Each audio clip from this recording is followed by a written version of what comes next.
आज हम Newton's law of gravitation और ग्रेविटेशन फील्ड इंटेंसिटी को अच्छे से समझेंगे। न्यूटन्स लॉ ऑफ ग्रेविटेशन के अकॉर्डिंग क्या है कि every object in the universe किसी दूसरे ऑब्जेक्ट को अपनी तरफ अट्रैक्ट करता है और वो जिस फोर्स से एक दूसरे को अट्रैक्ट करते हैं वो डायरेक्टली प्रोपोर्शनल होता है product of their masses and inversely proportional to the square of distance between them. यहाँ पे मैंने दो मास लिए हैं, m large m and small m।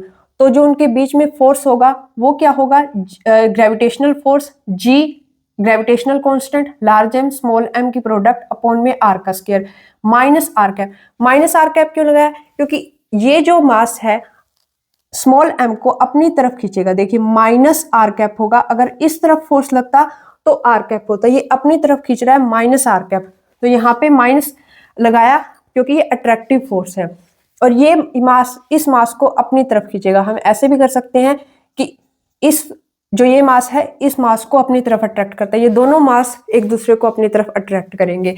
Central force along the line joining their centre, ये centre से लगते हैं एक दूसरे के ऊपर।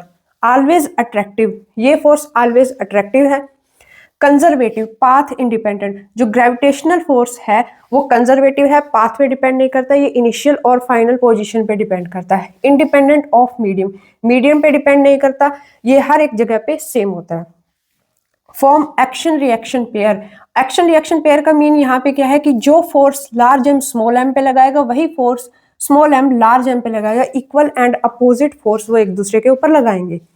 Fail when are approximately 10⁻⁹ metre, means atomic scale पर ये फोर्स इनसिग्निफिकेंट होता है। अब समझते हैं gravitational field intensity. Gravitational field intensity क्या होता है, फोर्स पर यूनिट मास। यहाँ पे देखिए अगर मैं बात करूं एक मास m के ऊपर लगने वाला total force g m large M small M upon में r का स्क्वायर, लेकिन अगर m को मैं एक यूनिट मास ले लूं, फोर्स पर यूनिट मास, देखिए यहाँ पे हमारा लार्ज एम मास है और इसकी वजह से यहाँ पे जो फील्ड होगा ग्रेविटेशनल फील्ड इंटेंसिटी बोलेंगे हम उसके। This is gravitational field intensity due to m at a distance r on a unit mass m।